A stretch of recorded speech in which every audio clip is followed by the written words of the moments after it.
स्वागत है आपका कौशाम्बी टाइम्स में और मैं हूं सुशील मिश्रा। उत्तर प्रदेश के निकाय चुनाव में जहां उत्तर प्रदेश के मुख्यमंत्री योगी आदित्यनाथ का जादू भरपूर चला, तो वहीं उत्तर प्रदेश के डिप्टी सीएम केशव प्रसाद मौर्य का उनके गृह जनपद कौशाम्बी में उनका जादू फीका पड़ गया। कौशाम्बी जनपद में 8 नगर पंचायत के साथ 2 नगर पालिका हैं, जिसमें से भाजपा को 2 नगर पालिका के साथ 2 नगर पंचायत पर ही संतोष करना पड़ा। कौशाम्बी के नगर निकाय के चुनाव में कौशाम्बी की जनता ने भाजपा और सपा को किनारे कर निर्दलियों पर ज्यादा भरोसा जताया है, क्योंकि 8 नगर पंचायत और 2 नगर पालिका में 4 नगर पंचायत में निर्दलीय उम्मीदवारों ने यहां से चुनाव जीता है।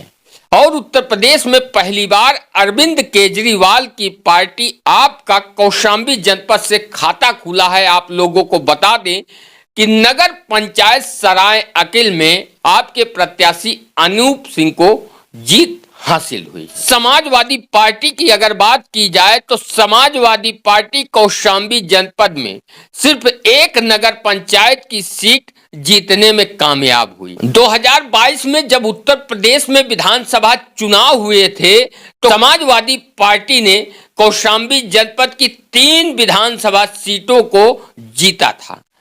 सिराथू से जहां उत्तर प्रदेश के डिप्टी सीएम केशव प्रसाद मौर्य को समाजवादी पार्टी और अपना दल कमेरावादी से प्रत्याशी बनी पल्लवी पटेल ने हराया था, तो वहीं मंझनपुर सुरक्षित सीट से इंद्रजीत सरोज विजयी हुए थे और चायल विधानसभा से समाजवादी पार्टी से प्रत्याशी पूजा पाल ने जीत दर्ज की थी।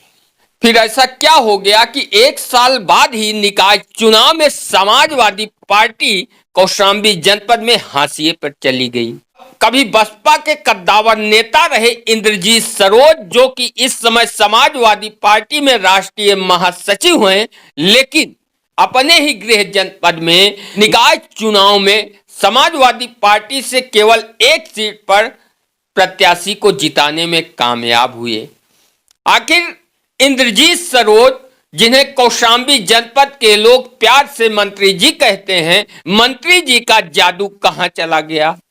2017 से उत्तर प्रदेश में योगी सरकार है और 2014 से केंद्र में भाजपा की मोदी सरकार है। डबल इंजन की सरकार होने के बावजूद कौशाम्बी जनपद में 8 नगर पंचायत और 2 नगर पालिका में मात्र 4, जिसमें से 2 नगर पालिका और 2 नगर पंचायत ही जीतने में कामयाब हुए। आखिर जब भाजपा की केंद्र सरकार और उत्तर प्रदेश की योगी सरकार ये दावा कर रही है कि गरीबों के लिए तमाम कल्याणकारी योजनाएं चलाई जा रही हैं, तो उत्तर प्रदेश के डिप्टी सीएम का अपने ही गृह जनपद में प्रदर्शन बहुत फीका क्यों है? अब आप लोगों को बताते हैं कि कौशाम्बी के 8 नगर पंचायत और 2 नगर पालिका में कहां से किस पार्टी के प्रत्याशी को जीत हासिल हुई है और किस नगर पंचायत में निर्दलीय प्रत्याशियों ने अपना परचम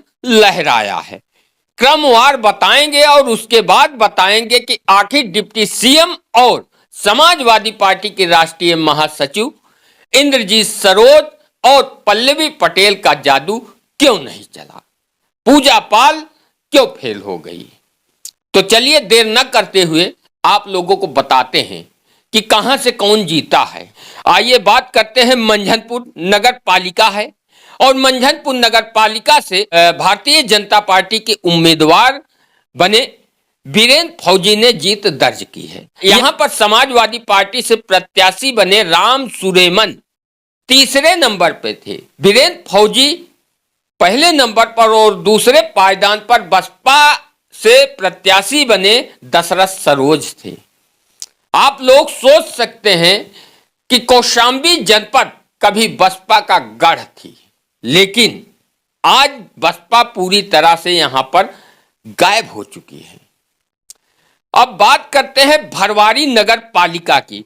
तो भरवारी नगर पालिका से भारतीय जनता पार्टी से उम्मीदवार बनी कविता ने जीत दर्ज की है और तीसरी जीत भाजपा को अझुआ नगर पंचायत से मिली है। चौथी जीत सिराथू नगर पंचायत से भाजपा ने जीत दर्ज की है।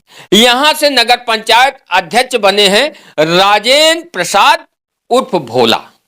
आप लोगों को बता दें कि भाजपा अपना पीठ भले ही थपथपा ले, लेकिन सिराथू नगर पंचायत से राजेंद्र प्रसाद उर्फ भोला तीसरी बार उन्होंने हैट्रिक लगाई है। 2 बार वो निर्दलीय थे, लेकिन 2022 के उत्तर प्रदेश के विधानसभा चुनाव में उन्होंने भारतीय जनता पार्टी को ज्वाइन किया था। अब इसे प्रत्याशी की व्यक्तिगत छवि की जीत मानेंगे या फिर भारतीय जनता पार्टी की जीत। और नगर पालिका मंझनपुर में भारतीय जनता पार्टी ने जिसे उम्मीदवार बनाया था वीरेंद्र फौजी को, उनके भी विषय में आप लोगों को बता दें कि कभी समाजवादी पार्टी के राष्ट्रीय महासचिव के बेहद करीबी माने जाते थे वीरेंद्र फौजी। 2022 के विधानसभा चुनाव में वीरेंद्र फौजी समाजवादी पार्टी के सक्रिय कार्यकर्ता रहे, लेकिन 2022 के विधानसभा चुनाव के बाद उन्होंने भारतीय जनता पार्टी को ज्वाइन कर लिया। इंद्रजीत सरोज के बेहद करीबी माने जाते थे वीरेंद्र फौजी। तो किसकी नगर पालिका मंझनपुर में चलेगी, इंद्रजीत सरोज की या भारतीय जनता पार्टी की?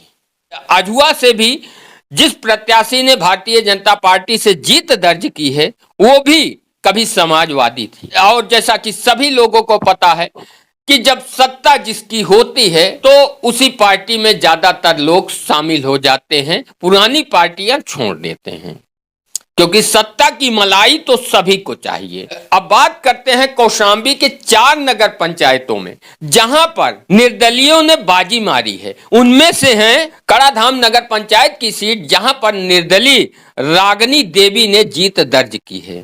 करारी नगर पंचायत में निर्दलीय उम्मीदवार शमशाद बख्श ने बाजी मारी है। और आप लोगों को बता दें कि शमशाद बख्श के पिता मौला बख्श समाजवादी पार्टी के कद्दावर नेता रहे हैं। समाजवादी पार्टी के राष्ट्रीय महासचिव इंद्रजीत सरोज ने मौला बख्श को अनदेखा कर इन्होंने समाजवादी पार्टी से दूसरे उम्मीदवार को प्रत्याशी बनाया, जिसके कारण मौला बख्श नाराज हुए और उन्होंने करारी से निर्दलीय उम्मीदवार के रूप में अपने बेटे को प्रत्याशी बनाया और जीत दर्ज की। इंद्रजीत सरोज सपा प्रत्याशी को जिताने में पूरी तरह से नाकाम रहे हैं। यहां पर अब तीसरे प्रत्याशी हैं चरवा नगर पंचायत से निर्दलीय उम्मीदवार के रूप में जगनारायण ने जीत दर्ज की है और चायल से निर्दलीय उम्मीदवार अमर सिंह ने जीत दर्ज करने में कामयाबी हासिल की है।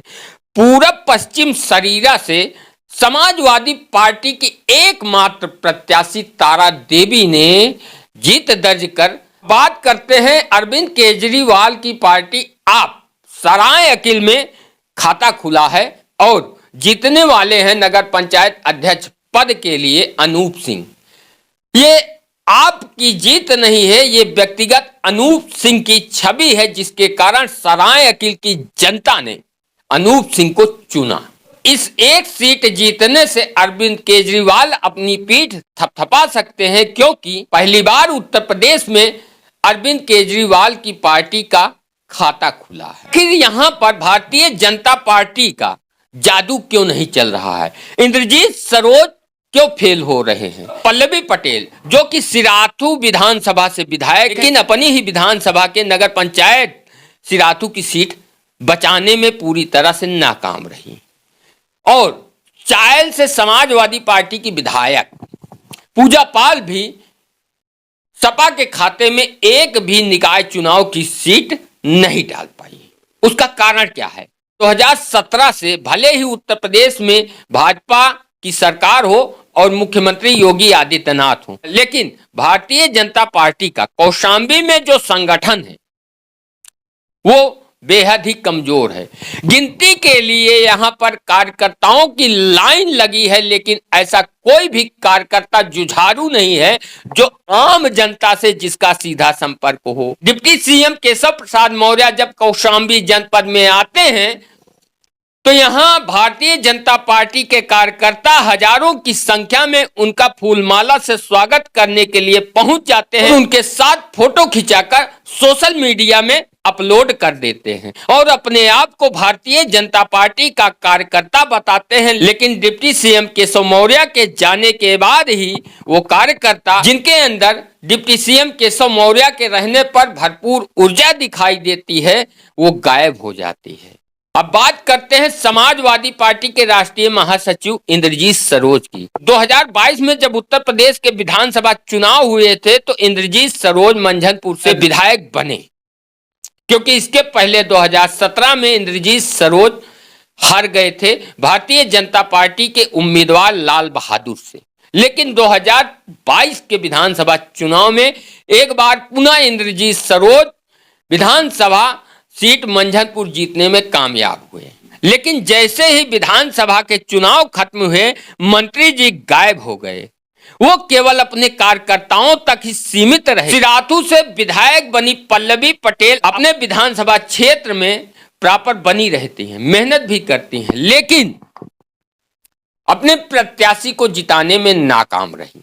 पूजा पाल तो अपने विधानसभा क्षेत्र से पूरी तरह से गायब रहती हैं, जिसका खामियाजा पार्टी को भुगतना पड़ा है। विधायक बनने के बाद ये विधायक अपने आप को जनता का मालिक समझते हैं और जनता को छोड़ देते हैं जनता के हाल पर। कभी ये लोग नहीं सोच पाते कि जिस जनता ने भरोसे के साथ उनको अपना विधायक चुना है, जब उसकी जरूरत होगी तो सुनेगा कौन। जब चुनाव आते हैं तो जनता भी अपनी नाराजगी को जाहिर करती है। तब समझ में आता है विधायक जी को कि जनता आखिर हमसे नाराज क्यों हुई, और फिर उसकी करते हैं समीक्षा। आप लोगों को क्या लगता है, कमेंट करके जरूर बताएं और ज्यादा से ज्यादा इस वीडियो को शेयर करें। और आप लोगों का बहुत बहुत धन्यवाद, क्योंकि हमारे YouTube चैनल में आज के दिन 23,000 सब्सक्राइबर पूरे हुए हैं, तो वहीं फेसबुक पेज में 10,000 फॉलोअर पूरे हुए हैं। आप लोगों का जो प्यार मिला है उसके लिए दिल से धन्यवाद। बाकी आप लोगों की क्या राय है, कमेंट करके जरूर